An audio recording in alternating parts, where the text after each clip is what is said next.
କଣ କରୁଛୁ? ସମୁଦିନୀଙ୍କ ସାଙ୍ଗରେ ବସି ଗପୁଛୁ? ସମୁଦୁଣୀ ଆସିଛନ୍ତି ତ, ସମୁଦି ସମୁଦୁଣୀ। ମୋ ସାନ ସମୁଦି ସମୁଦୁଣୀ, ସାନ ଝିଅର ଶାଶୁ ଶ୍ୱଶୁର।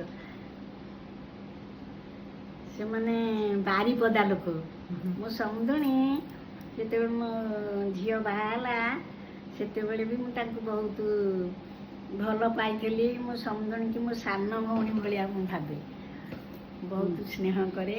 ମୋ ସମୁଦୁଣୀକି ମୁଁ ଭାବେ ସୁନା ସମୁଦୁଣୀ ସୁନା ପାତିଆ, ଭାଷା ଲେଖୁଛି ମୁଁ ରାତି ଅଧିଆ, ହୋଇବନି ତାକୁ ଚଳି, ଝିଅଟା ମୋ ଅଲି ଅଳି। ମୋ ସମୁଦୁଣୀ ମୋ ଝିଅକୁ ବି ତା ଝିଅ ଭଳିଆ ସ୍ନେହ କରନ୍ତି। ତାକୁ ମୋ ଝିଅ ତାକୁ ସେ ସ୍ନେହା ବୋଲି ଡାକନ୍ତି। ତାଙ୍କର ବହୁତ ସ୍ନେହ, ଝିଅ ପରି ତାକୁ ଦିଅନ୍ତି।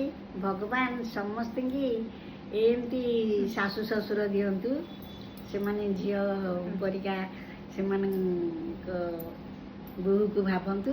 ବୋହୂ ବି ସେମାନଙ୍କୁ ନିଜର ବାପା ମା ଛାଡ଼ି ମା କାନ୍ଦି ପକେଇଲେଣି। ବାପା ମା କୁ ସବୁବେଳେ ଉଚ୍ଚ ଆସନ ଦିଅନ୍ତୁ, ତାଙ୍କ ଜୀବନ ସୁଖମୟ ହଉ। ଏଇଟା ମୋର ସମାଜକୁ ବାର୍ତ୍ତା। ଆପଣ କଣ କହିବେ ମା ସମୁଦିନୀଙ୍କ ପାଇଁ? ମୁଁ ତ ସମୁଦିନୀ ଭଳିଆ କହିପାରିବିନି। କୁହନ୍ତୁ। ଆଉ ବାପା ଆପଣ କୁହନ୍ତୁ।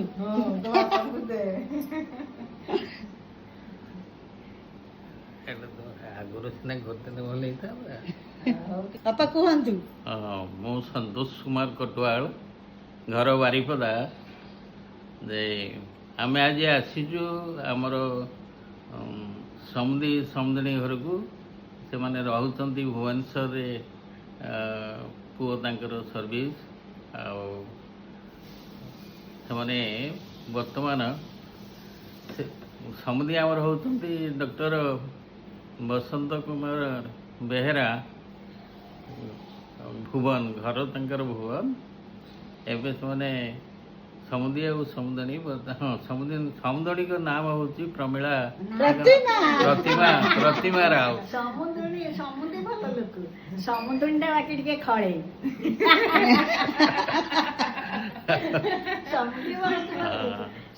ଯାହା ହଉ, ସମୁଦଣୀ ମଧ୍ୟ ସେ